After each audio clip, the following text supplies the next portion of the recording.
মোরসালিনের jersey number ৭ আর কাকতালীয়ভাবে বর্তমান জাতীয় দলের হয়ে তার গোল সংখ্যাও ৭।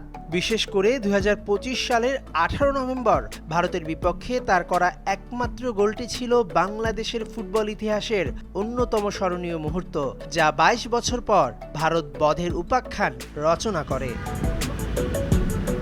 কিংস থেকে আবাহনীতে এসে নিয়মিত গেম টাইম পাচ্ছেন। মোরসালিনের ক্যারিয়ারেও হচ্ছে বাঁকবদল।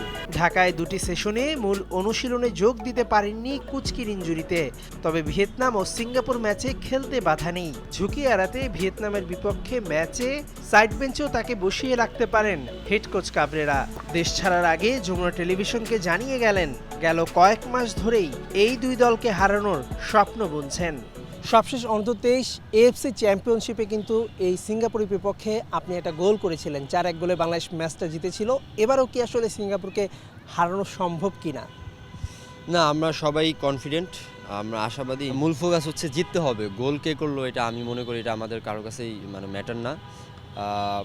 চেষ্টা থাকবে যদি আমি সুযোগ পাই গোল করানোর জন্য বা অবদান রাখার জন্য, সেটা হইতে পারে গোল করার টাইমে বা গোল ডিফেন্স করার টাইমে। আমি সবভাবে আসলে টিমকে সবসময় চাই যে টিমকে হেল্প করতে বা সাপোর্ট দিতে। তো ওইটাই আমার ভালো লাগবে যদি আমি টিমকে সাপোর্ট দিতে পারি, টিম যদি জিততে পারে। ফর এক্সাম্পল আমি গোল করলাম বাট ম্যাচ আমরা জিততে পারলাম না, তো সেক্ষেত্রে অবভিয়াসলি খারাপ লাগবে। তো আমি ওইটা চাই না, আমি চাই আমার দল জিতুক। প্রবাসীদের বারবারন্তে মোরসালিনদের মতো ২০ বছর বয়সী প্রতিভাবানদের পারফরমেন্স বাংলাদেশকে শক্তিশালী করছে। আর হামজা, সুমিত, জায়ানদের সংযুক্তি চলতি বছর দক্ষিণ এশিয়ার সর্বোচ্চ মঞ্চ সাফ জয়ের স্বপ্ন দেখাচ্ছে। না, এটা সত্যি বলতে আমরা নিজেরাও ফিল করি আমাদের এখন দলে আমাদের যে অবস্থা এশিয়ার মধ্যে, দক্ষিণ এশিয়ার মধ্যে আমরা এখন খুবই ফাইট দেওয়ার মতো, যে কোনো টিমের সাথে ফাইট দেওয়ার মতো টিম। আমরা জেতার মতো অ্যাবিলিটি আমাদের আছে। তো আশা করছি এবার লাস্ট ইয়ার তো সাফ হওয়ার কথা ছিল, হয় না। এবার যদি হয় আমরা আমাদের মেন্টালিটি থাকবে যেভাবে হোক চ্যাম্পিয়ন হওয়ার।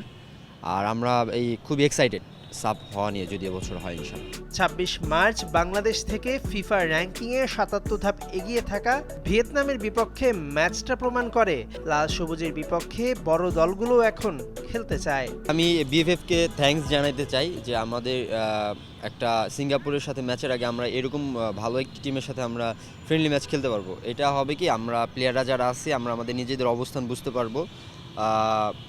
অনেক কিছুই বোঝা যাবে, যেহেতু ওরা ভালো টিম, ভিয়েতনাম ভালো টিম। সো আমাদের নিজেদেরও জন্য অনেক ভালো হবে, আমাদের টিমের জন্য, দেশের জন্য ভালো হবে।